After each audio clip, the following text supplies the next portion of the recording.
O aspecto amarelo do cavaleiro é exatamente da doença, né? Você está aí, um cavalo amarelo, chamado morte, Então você vai ter doença, pestilência, e você vai ter a morte, e depois o inferno. Então, se você vai ter guerra, se você vai ter fome, se você vai ter doença, o que tem depois? Só morte. E depois o inferno. Por quê? Porque a maioria das pessoas que vão estar morrendo é para onde elas vão. A igreja não vai estar aqui. Então, você imagine, depois de todo esse sofrimento, você está passando por tudo isso, ainda lhe aguarda o inferno por toda a eternidade. Ele vai dar um dado muito interessante, apesar de triste, que a 1/4 da terra vai morrer por causa da espada, por causa das guerras, por causa da fome. E por causa das feras do campo. Eu não vou entrar nisso aqui não. E tem animal comendo gente no meio da rua. Como isso? Porque vão ter florestas bombardeadas, aí tem gente que vai estar fugindo para as florestas. O que tem na floresta? É animal, que também vai estar passando fome por causa da guerra. Enfim, vocês estão pegando aqui o quadro? Pessoal, nós somos felizes, você sabia disso? Nós também. Então, 1/4 da população mundial vai morrer só aqui. Se fosse hoje, não sou muito bom de matemática não, mas daria o quê? 2 bilhões de pessoas?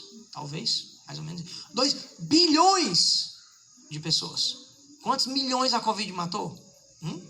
2 bilhões de pessoas.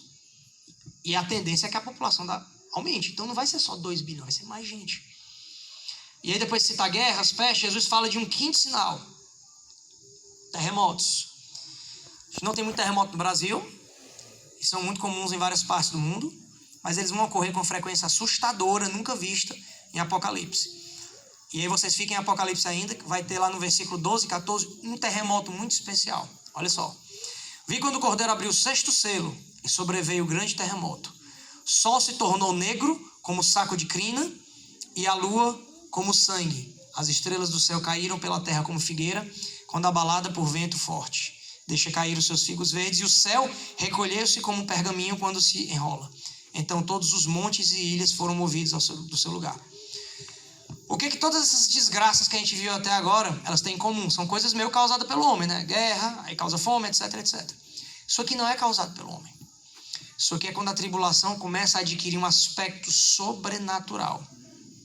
E o que ele diz aqui é o seguinte. Fala de um tremor de terra. Que não é um tremor de terra qualquer. Como se Deus, do alto do seu trono, ele pegasse sua mão e batesse assim, com toda a sua força no mundo, e tudo tremesse. É mais ou menos isso que vai estar acontecendo. E enquanto uns estão dormindo, e outros estão acordados, enquanto uns estão dirigindo, enquanto uns vão estar indo para o trabalho, os que tiverem sobrado, vai ter um terremoto de uma escala nunca antes vista. Carros vão sair da estrada, cidades inteiras vão ser engolidas, coisa que nós não vimos hoje. Você já viu algum terremoto nessa escala? Nós não temos isso hoje. Principalmente porque isso vai abalar o mundo como um todo. Olha só, o sol se torna negro como tecido de crina negra. Crina negra é um tecido que era feito de pele de bode e ele era muito preto. Ele era tão preto que ele era usado em roupas de funeral ou em pessoas que estavam de luto. Como é que o sol... Aqui ele está usando uma linguagem para descrever algo que ele está vendo. Por que o sol vai ficar preto? Porque vocês têm que entender uma coisa. Vai ter escuridão na Terra. Quando você tem um terremoto, você provavelmente vai ter erupções vulcânicas. E essas erupções elas vão jogar cinzas para a atmosfera. E essas cinzas vão ser tão grandes que vão cobrir o céu. E a aparência que vai dar é que o sol vai estar preto. Mas tem mais. Detalhe, aqui ele fala, deixa eu ver se ele fala aqui, sobre a lua toda como sangue. Se a luz do sol não vai conseguir chegar, vai ficar preta, adivinha de quem é que vem a luz do sol? Da lua. Só que a lua tem uma cor diferente do sol. Em vez de preta, ela vai ficar como sangue, vai ficar avermelhada. Exatamente porque ela vai estar coberta por esses detritos que vão chegar na atmosfera. E tem mais, as estrelas caem do céu na Terra. Pessoal, você sabe que uma estrela é bem maior que a Terra. Então não tem como isso aqui ser estrela literal. Quando você vai no original, essa palavra estrela pode ser qualquer astro celeste. A grande possibilidade aqui é que isso são meteoros. Então, se você tem material sendo jogado por causa desse terremoto para cima, o que sobe vai cair. E vai ser tão forte que vai sair para fora. Você vai ter coisas no próprio universo caindo na Terra, que são meteoros. Você sabe que tudo que cai na Terra, quando entra em contato com a atmosfera, ele pega fogo por causa da atmosfera. Então, não bastasse isso, não bastasse guerra, não bastasse fome, você vai estar lá observando da sua janela e literalmente bolas de fogo caindo na Terra inteira. Então, provavelmente foi isso que ele viu. Asteroides ou então meteoros. Tudo escuro, terremoto, fome, guerra, e as pessoas vão estar... A única luz que vai ter aqui vão ser dessas bolas de fogo caindo na Terra. Como é que eu sei que vão ser muitas? Porque João compara elas com figos verdes que caem da figueira quando o vento forte atinge. Não precisa ser uma figueira, basta você ter qualquer árvore que tenha com frutos, balança ela. Vai cair um bocado. É exatamente isso que vai estar acontecendo com a Terra. Tem gente que... É incrível, né? Tem gente que hoje vai dormir na cama da mãe quando escuta um trovão, que não faz mal a ninguém. Imagine como é que essa pessoa, espero que não seja crente, vai contar os habitantes da Terra nessa época. Por onde é que eles podem ir? Não adianta se esconder. Não é igual a Covid. Covid você se esconde em casa. Não, porque vai vir uma bola dessa e cair em cima da sua casa. Vai vir bomba, cair em cima da sua casa. Você vai estar passando fome. Vai para onde? Se esconde. Aonde? Quando o mundo todo vai estar se desintegrando. E por último, tem mais. Ele vai dizer, foi tão grande o terremoto que todos os montes e ilhas foram movidos do seu lugar. Isso explica a referência que João faz da terra se enrolando como um pergaminho. Se você tem montes e ilhas se mexendo, significa que a terra literalmente vai estar se mexendo. E se você olhar para o céu e a terra está se mexendo, a impressão vai ser que o céu vai estar se enrolando. Eu pergunto, pelo amor de Deus, isso aqui já aconteceu? De verdade, não, só se você assistir um filme. Vocês acham tudo isso horrível? E é. Mas olha o que Jesus diz, e a gente vai terminar por aqui. No versículo 8. Porém, isso tudo é o princípio das dores. Como é? É só o começo? É só o começo.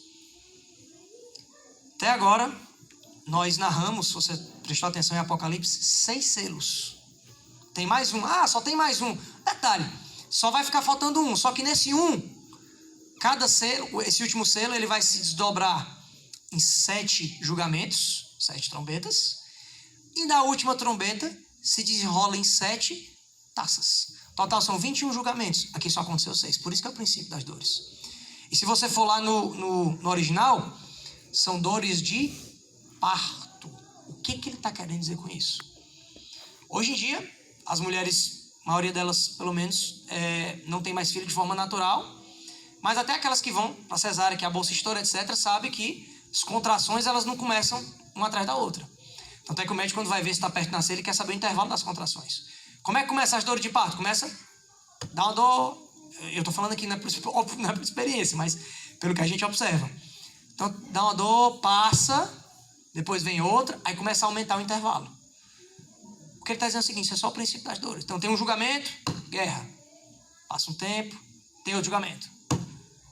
À medida que... E aqui a gente não vai ver isso nessa conferência. Se você for lá para Apocalipse, você vai ver que vai ter as trombetas e as taças.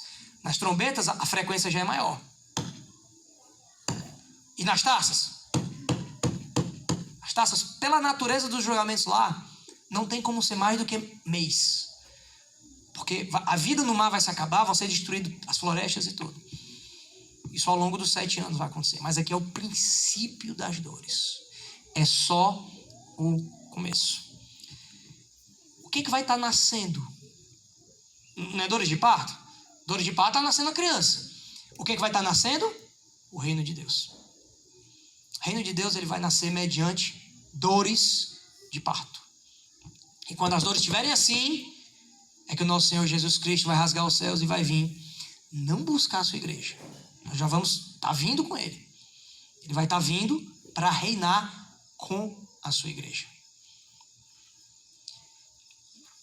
O que isso tem a ver com a gente?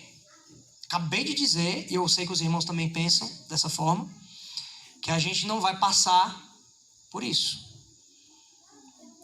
Deixa eu fazer uma pergunta para você. O que eu falei para você, deu para mudar um pouco a sua perspectiva? sobre a sua vida, sobre os planos de Deus para esse mundo. Aí talvez você esteja perguntando, você veio aqui para uma conferência missionária, você não falou nada de missões. Vamos falar. Mas talvez se você perguntou isso, você não entendeu. Qual é o problema que a gente enfrenta em missões? Pessoal, missões, entender missões é simples. O problema é fazer missões.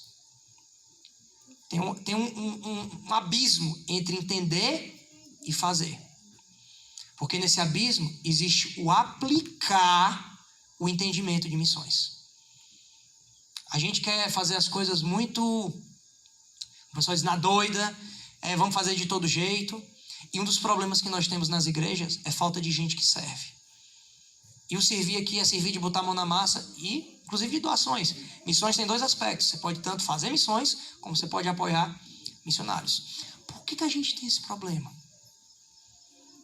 Porque a gente está muito voltado para as nossas vidas, para os nossos problemas. E o que é que esse texto está, eu espero que esteja fazendo? Ele está mostrando para vocês que a coisa é muito maior do que as nossas vidas. O mundo é muito maior do que o Brasil, do que as eleições do Brasil. E o julgamento de Deus é muito mais tenebroso do que nós pensamos. Isso é como peça de quebra-cabeça. Você pensa aí. Você está pensando em missões. Você pensa logo, eu vou me empolgar que é para pregar o evangelho. Mas você tem que ter um incentivo para pregar o evangelho. Porque nós somos pecadores. Não era para ter. Nós somos pecadores. Aí você lê isso aqui. Rapaz, isso vai acontecer com o mundo, né? As pessoas vão tá morrendo. E depois vai vir o quê? O inferno. Isso mexe com você?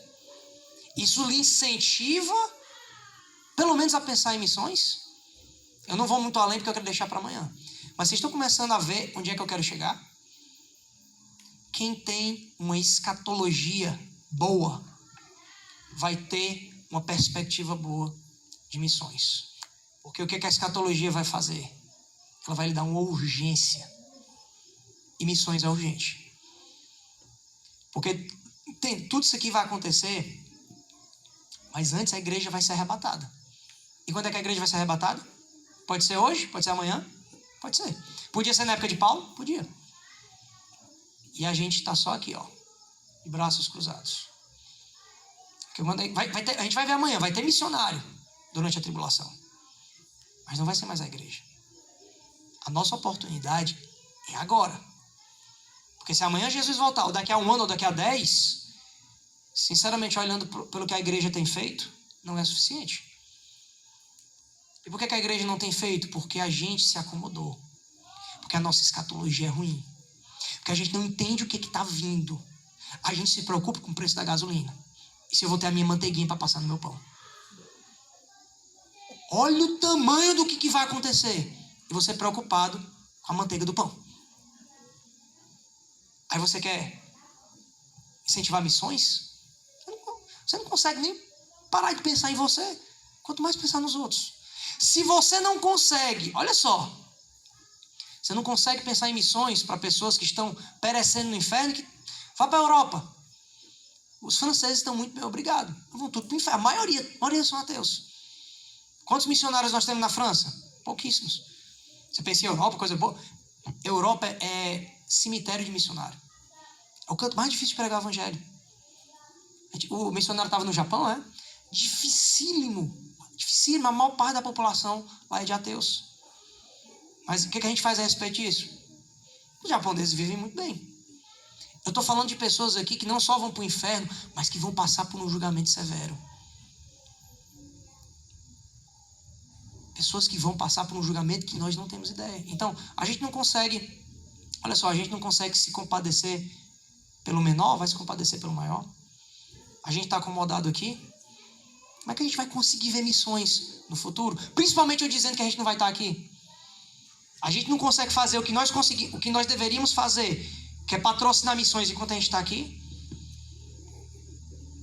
Pessoal, a escatologia, ela nos deixa sóbrios, espiritualmente sóbrios. A gente vai complementar amanhã. Mas eu espero que você pense isso.